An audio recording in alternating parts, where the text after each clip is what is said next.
I want you to take a journey with me 100 years back in time and imagine that instead of being in a conference centre in Bedfordshire in July 2023, you're 20 miles east of here in a room in Cambridge in February 1923.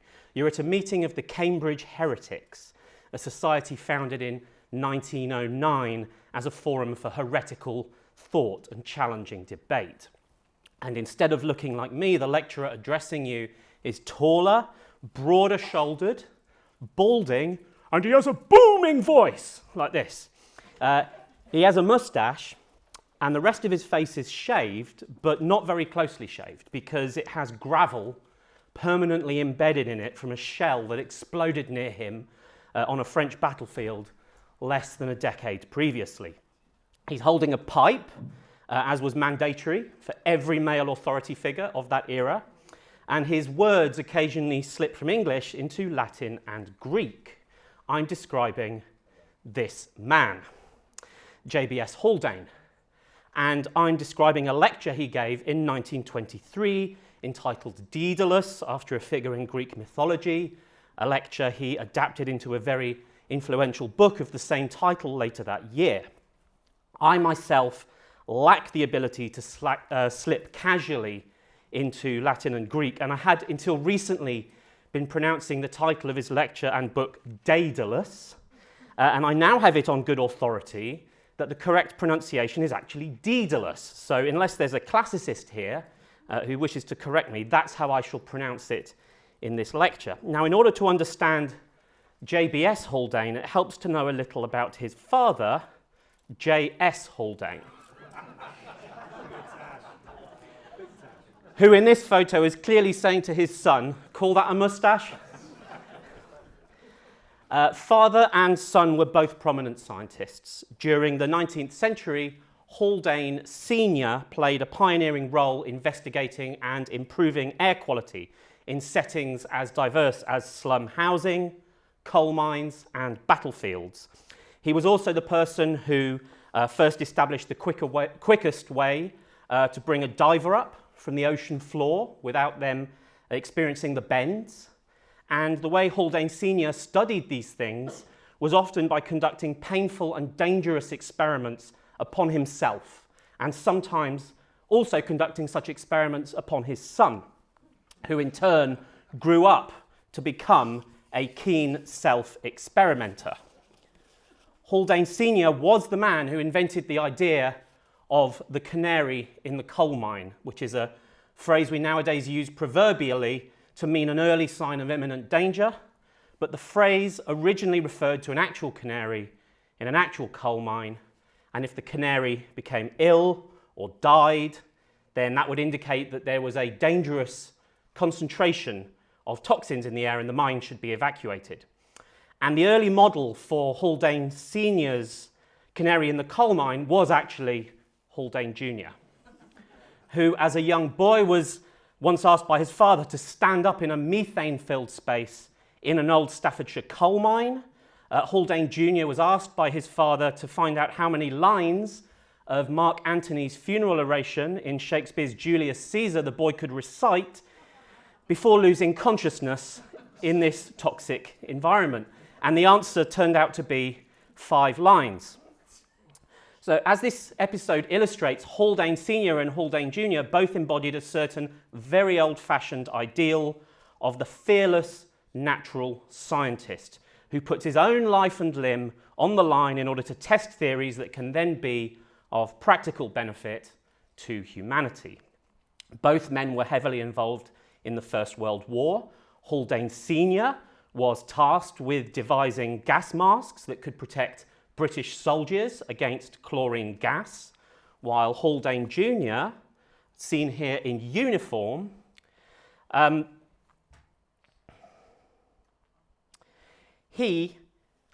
do apologise, I've lost my place. Oh yes, he served in the trenches and he specialised in explosives.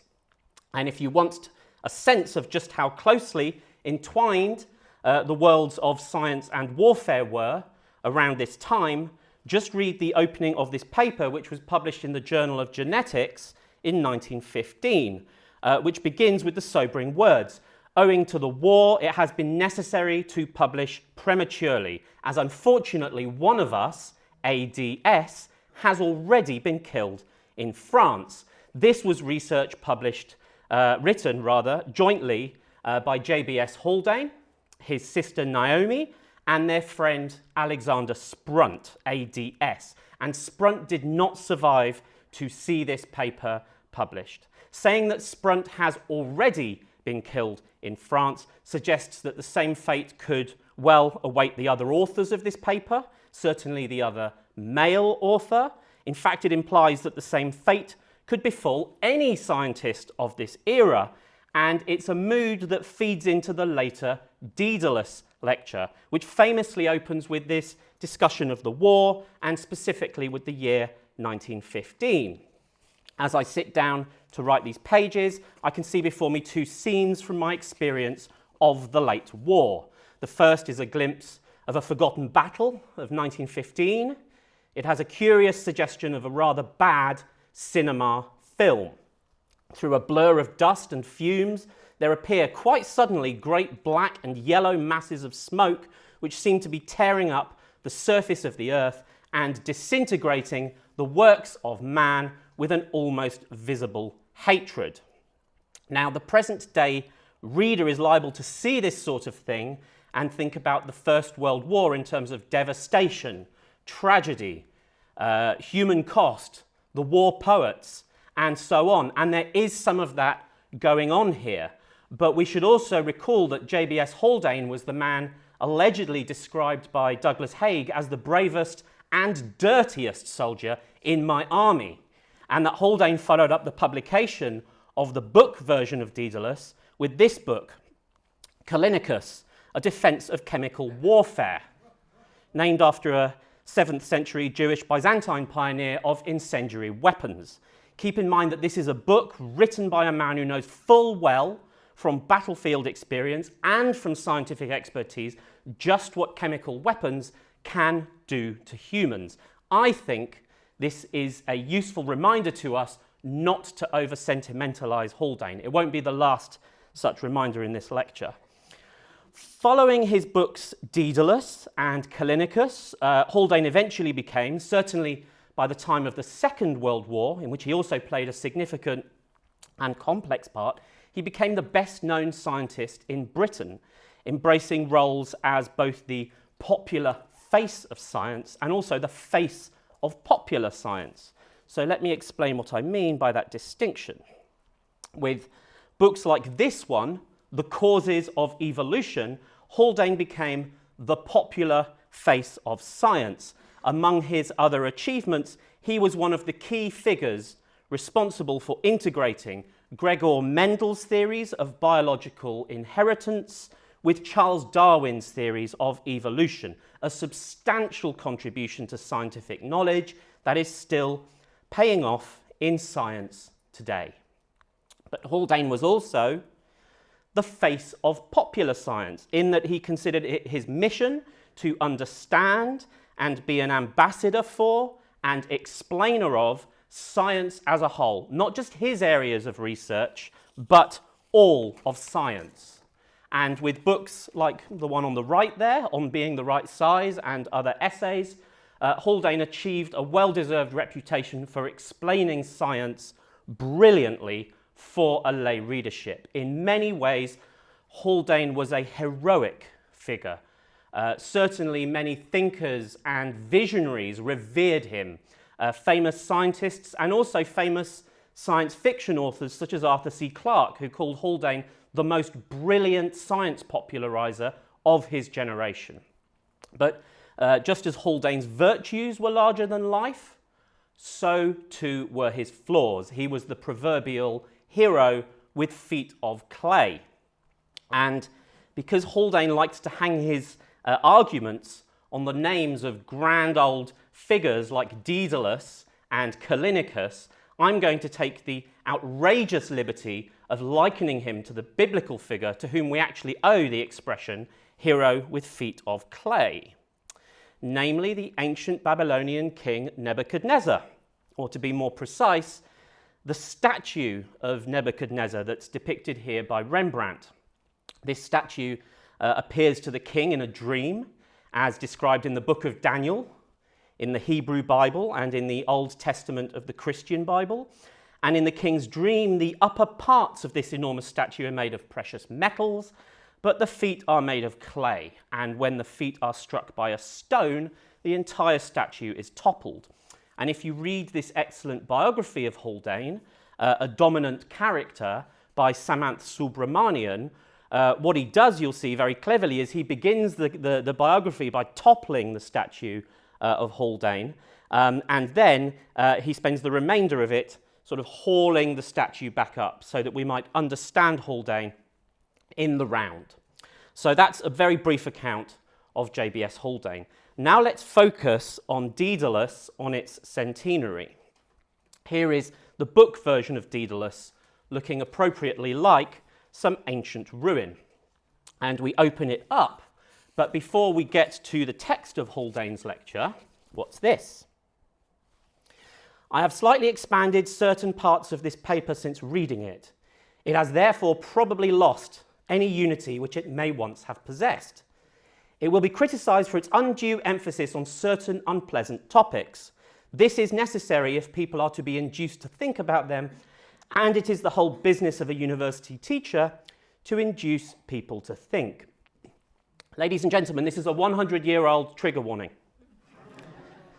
And there are a number of ways one can interpret it, as either a defensive move on Haldane's part or as an offensive move. Part of it is to do with taking material from the Cambridge Heretics, a society that was all about discussing provocative ideas within a small group, and taking those out into a wider world that could still be very censorious, particularly in Britain, notwithstanding the growing prominence of modernist thought and modernist creativity, to which Daedalus made a significant contribution. And the trigger warning here also serves as something of a mission statement for a remarkable series of books about the future, written by a wide variety of authors, of which Daedalus was the inaugural volume. This book series was entitled Today and Tomorrow.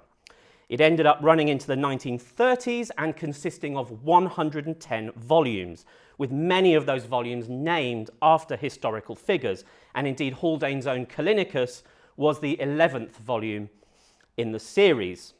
It's a book series and a phenomenon that really deserves its own dedicated lecture. For now, I'll just recommend a recent and fascinating study of the Today and Tomorrow series by the critic and scholar Max Saunders, and that study is entitled Imagined Futures. So let's move past this vintage trigger warning and into Daedalus proper. And immediately we find ourselves caught up in a whirlwind of ideas. The first half of Daedalus breaks down like this. Haldane begins by discussing his battlefield memories of 1915, the opening passage that I quoted earlier, and also by discussing his observation of Nova Aquilae in 1918. This was a nova in the constellation Aquila, which for several nights in 1918 became one of the brightest stars in the night sky. In fact, it was the brightest new star to have appeared in the sky since the supernova that was observed by Johannes Kepler in the early 17th century. And Haldane wonders whether this new star might be light from some distant extraterrestrial civilization that has inadvertently and cataclysmically destroyed itself. And with that cheerful thought in mind, he then proposes to survey the whole of science as it relates to humanity's past, present, and future development. First, Haldane assesses the latest developments in physics and relates these to philosophy. And frankly, he gets the physics a little bit mangled. But you have to remember that Einsteinian relativity and quantum mechanics were still quite new in 1923, and you can't fault Haldane's ambition. It's also worth noting that Einstein himself actually owned a copy of Daedalus. And I do sometimes wonder what Einstein made of Haldane describing him as, quote, the greatest Jew since Jesus.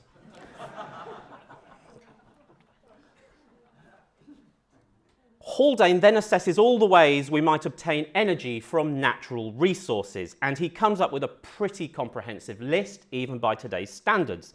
He also discusses communications and transport. He says that not only are global communications limited only by the speed of light, transport too is ultimately limited only by the speed of light. Again, you can't fault his ambition. Haldane then discusses the role of the arts and their relationship to science and industry, from Homer and Virgil to Milton to Shelley and Keats. He argues that Shelley and Keats were the last major artists to have had a decent understanding of the latest scientific developments of their era. Haldane then discusses all of chemistry, including the use of drugs for medicinal, recreational, and industrial purposes, and being open-minded, he approves of all three. He also proposes that food production can and should become so advanced that it does away with the need for agriculture altogether. As a sort of interlude, Haldane then inserts, as a counterpoint to that last proposition, some verse by Yeats on the theme of rural idylls and utopia. Haldane then apologises for not having time to include a proper discussion of space exploration and communication between planets. Slacker. So we're only halfway through Daedalus, and already we can see what Haldane's three main weapons are, namely erudition, audacity, and humour. And a major reason why Daedalus had the impact it did is because Haldane turns all three of those dials right up to full. Then we move into the second half of Daedalus, which is the part that has had the greatest impact on the areas of science and medicine in which I work at the Progress Educational Trust. Haldane discusses eugenics and biological innovation. Then he discusses Greek mythology and relates this to biological innovation.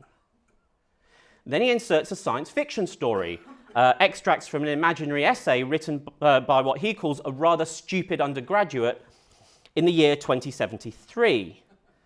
Then he discusses the newly emerging field of psychology. Then he discusses international relations and the possibility of world government. And finally, he draws to a close, considering moral questions and deploying verse spanning 1,500 years, verse in Latin by Boethius and Prudentius, then verse by Chesterton, whom Haldane has mocked very amusingly in an earlier part of Daedalus, and finally verse by Buchanan. So that's Daedalus, and I think you'll agree it covers a lot of ground for a slim book. It must have been one hell of a lecture originally. You wouldn't have had Haldane standing here like me going, "Oh, I'm sorry, I've lost my place." That wasn't Haldane. Having been a literal explosives expert in World War I, Haldane in Daedalus has cooked up a sort of intellectual bomb. He leaves a Haldane-shaped crater in the thinking of his time. So I want to spend the remainder of this lecture considering these four parts of Daedalus in particular, which are the ones that have had the greatest impact on the areas in which I work. So let's begin with the most controversial topic, Haldane's discussion of eugenics and biological innovation. So it's important to understand that the valence of the word eugenics changed several times following the invention of that word by Charles Darwin's cousin Francis Galton in the 19th century. There's actually a good section on Galton and eugenics in Tim Andrews' book on big data, which everyone should read. In 1923, it wasn't always easy to disentangle eugenics, which was then fashionable and mainstream across the entire political spectrum from left to right, from legitimate and scientifically sound genetics. Indeed, some might argue that this separation wasn't properly achieved until a certain landmark paper was published in 1972. Now, Haldane was by no means completely immune to the eugenic thinking of his era, thinking which we should remember was enthusiastically promoted by politicians such as Winston Churchill. As Home Secretary in 1910, Churchill had actually sought to introduce mandatory sterilisation of the so-called feeble-minded in Britain, and thankfully was unsuccessful. In Daedalus in 1923, Haldane is already pretty scathing of the eugenic thinking that was prevalent at the time. Churchill undoubtedly read Daedalus, by the way. It was a major inspiration for a pamphlet that Winston Churchill published in 1924 about science and warfare, which had the provocative title, "Shall We Commit Suicide?"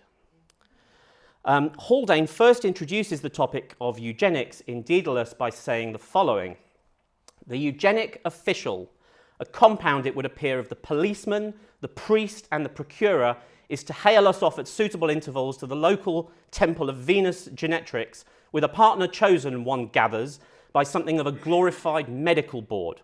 To this prophecy I should reply that it proceeds from a type of mind as lacking in originality as in knowledge of human nature." And in the years after Daedalus, Haldane became even more critical of eugenics, ultimately becoming one of the most explicit and outspoken critics of eugenic thinking. This made him something of a rarity among eminent scientists in the interwar period. Less than 10 years after Daedalus, we see this profile of Haldane in the New York Times. The headline and stand first say, "Not a perfect man in Haldane's utopia. British scientist pictures ideal society made up of happy individuals of all sorts, each best at something. Impatient at eugenic move for a supertype, he says variety is essence of perfection. Few real misfits anyway, most failures merely misplaced."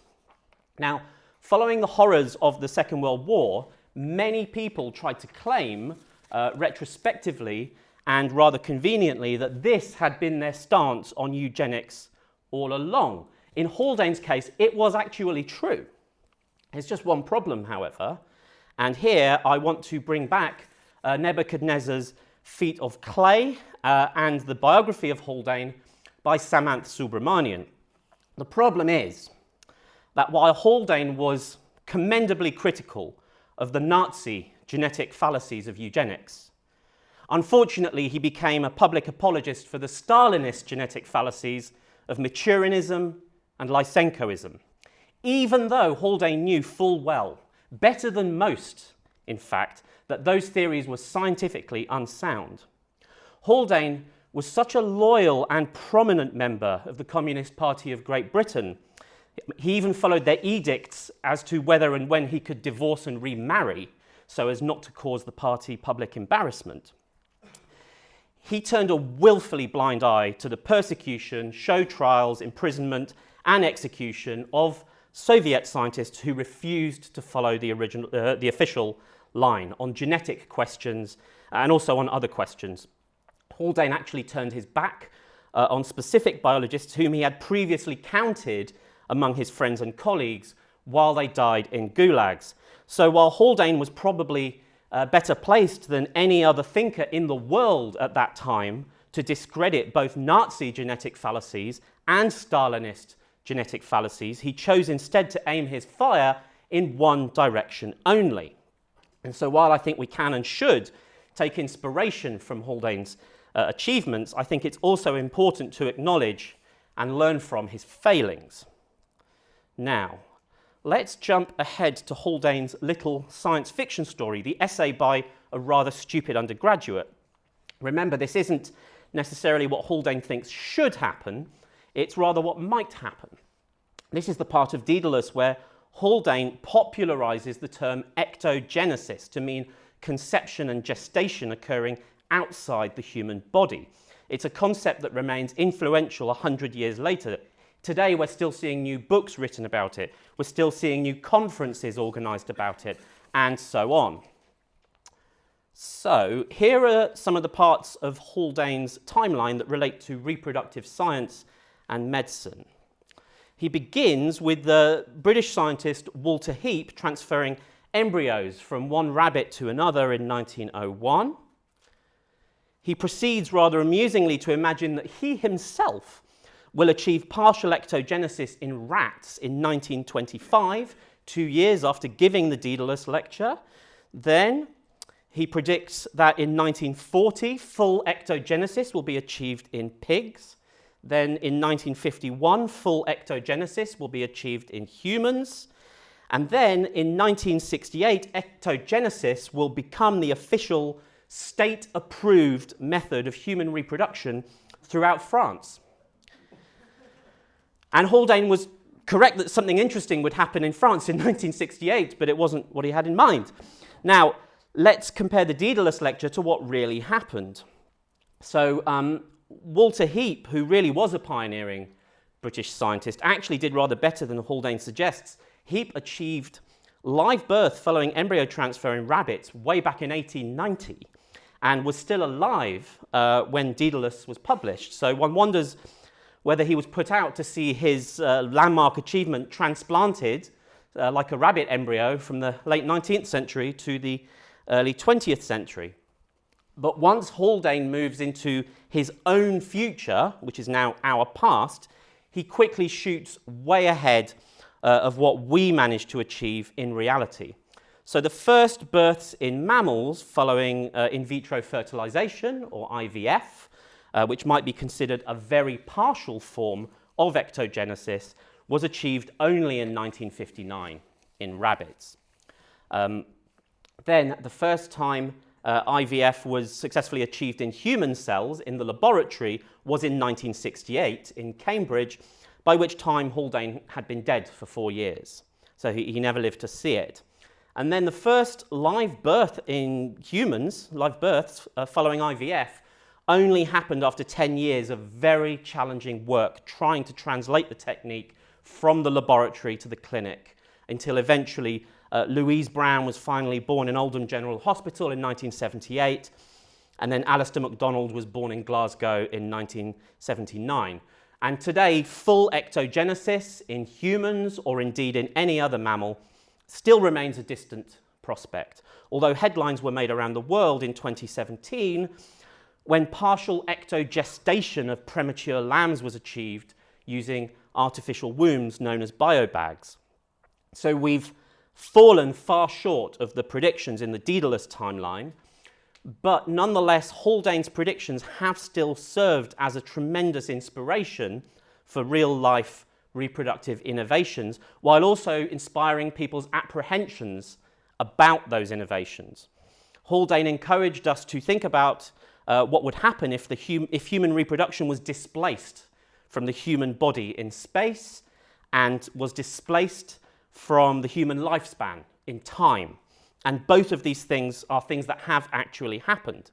And, you know, in my job, I now deal with all sorts of fast-moving scientific frontiers, including genome editing, in vitro gametogenesis, extended embryo culture, and stem cell-based embryo models. And all of these are, in some sense, distant descendants of Haldane's dreams.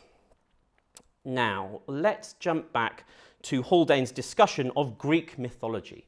Why does Haldane choose Daedalus as his central figure?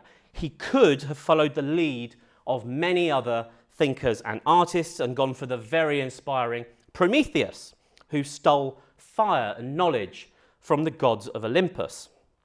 But if you know anything about Prometheus, you'll know that this ended up happening to him.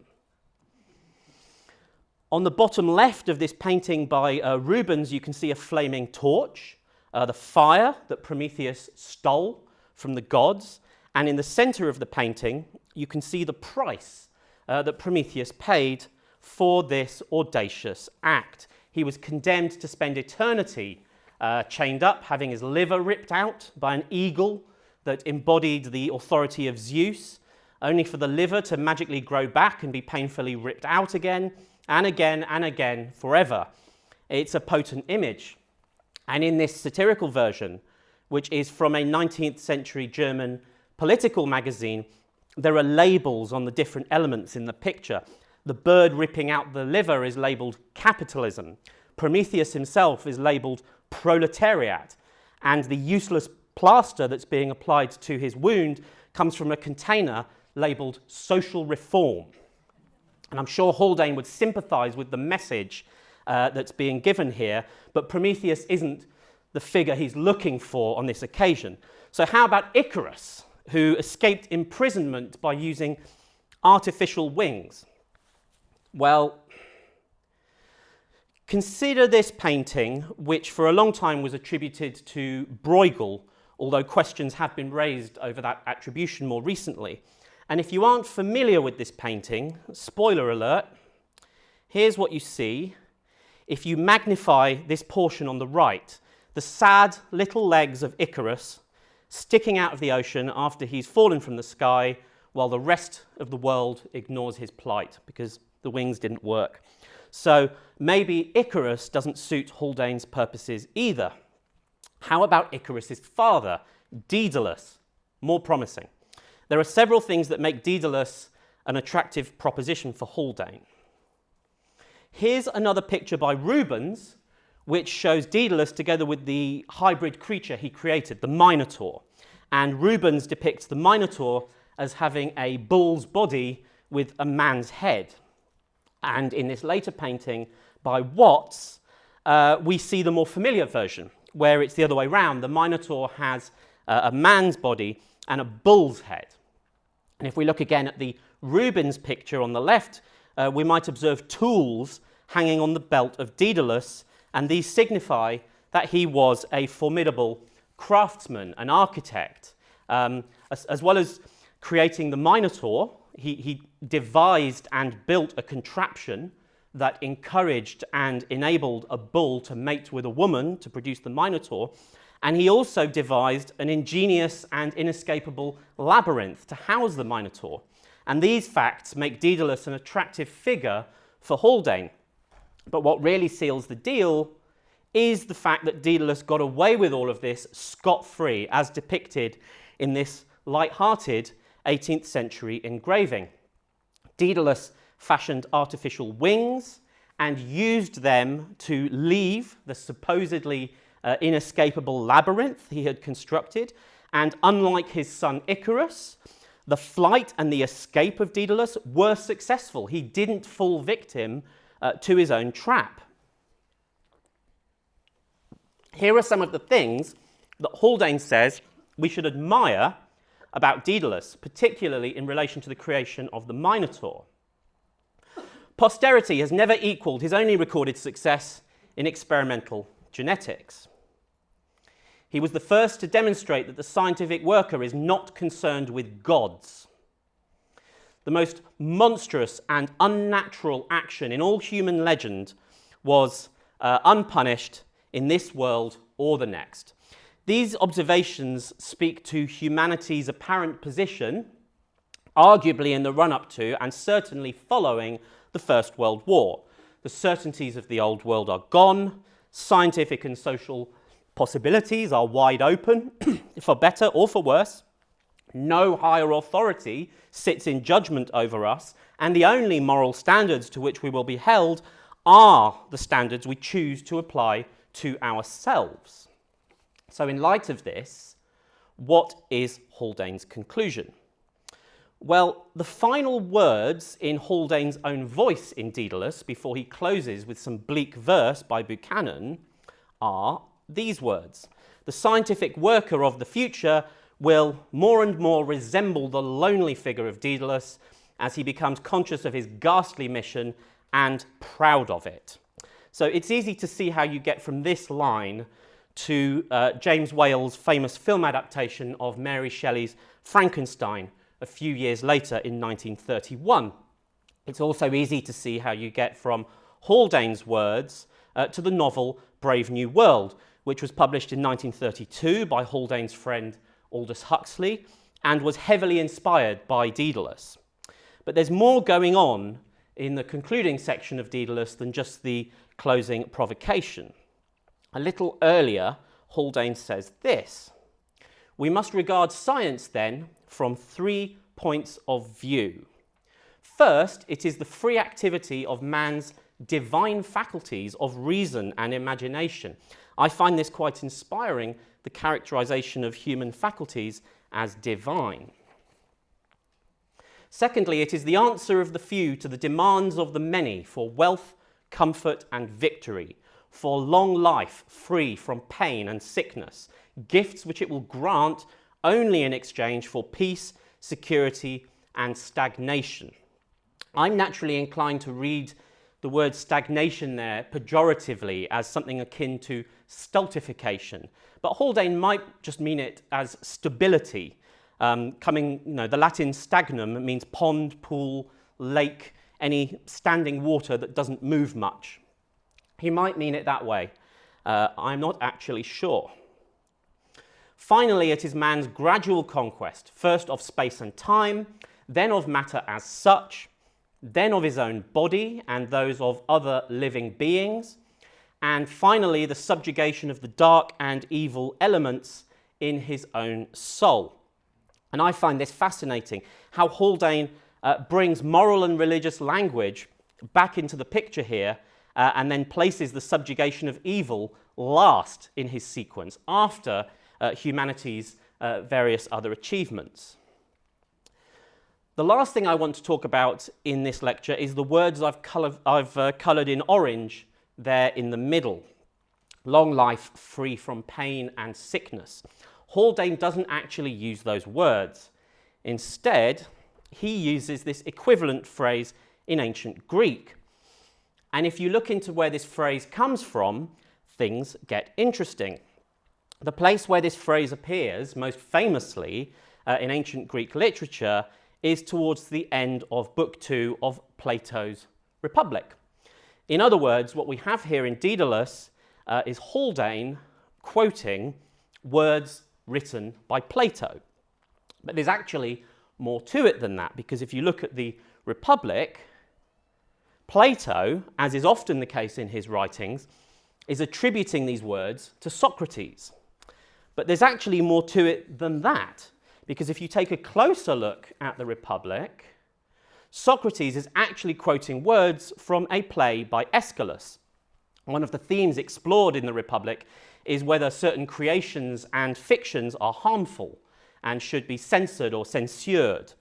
And here Socrates is having his cake and eating it. He's quoting this supposedly terrible play by Aeschylus, to which people really shouldn't be exposed.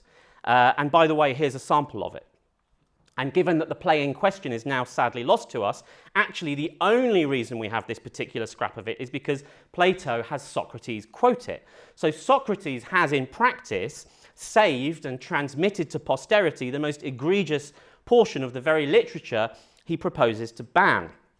But there's more to it than that, because Aeschylus actually attributes these words to Thetis, the mother of Achilles, who's a character in the play by Aeschylus. So now we've crossed over into full-blown mythology.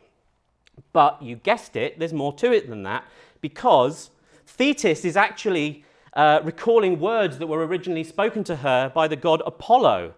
She's saying that Apollo gave her a prophecy that she would have long life, free from pain and sickness, but that Apollo then proceeded to render his prophecy false by killing her son Achilles. Now, I won't proceed any further down this ancient Greek rabbit hole, but hopefully this gives you a sense of just how rich this chain of voices is, and how each link in the chain isn't just a simple endorsement by each voice of the voice that follows. Rather, each link involves critical distance and tensions and ironies. And so by casually dropping 5 or 6 words of ancient Greek into his lecture, Haldane, who's looking rather pleased with himself up there in the corner, is actually availing himself of his classical education to draw upon a very rich source of ideas and meaning. Haldane is painting an outrageous picture of the future in Daedalus. It was outrageous 100 years ago. In many ways, it's still outrageous now. But he's painting this picture of the future using a vast and ancient paint box, while the rest of us, and I include myself in this, are, by comparison, often scrabbling around trying to paint our pictures of the world using a box of crayons. So, in closing, this is actually the lesson that I find myself taking from Haldane's Daedalus. Not so much that we should take science or society or morality in one particular direction or another, although Haldane certainly gives us more than enough food for thought along those lines, and I'm very happy to explore all of that in the discussion. Rather, the lesson I take is that fathomless depths of thought and inspiration are already sitting there, waiting for us, available to any of us in the literature and art of humanity's past 2,000 or 3,000 years. So who was the first transhumanist? The word transhumanist can mean many things. We heard earlier today about some of the perhaps more unfortunate or regressive uses of the term today. It's meant many things over the years. It was Aldous Huxley's brother Julian, another friend of Haldane's, who helped popularise the term back in the 1950s. But I don't think the first transhumanist is Haldane, which is one possible way of interpreting the title of my lecture. I think the first transhumanist is exactly as Haldane says it is. It's Daedalus. Thank you.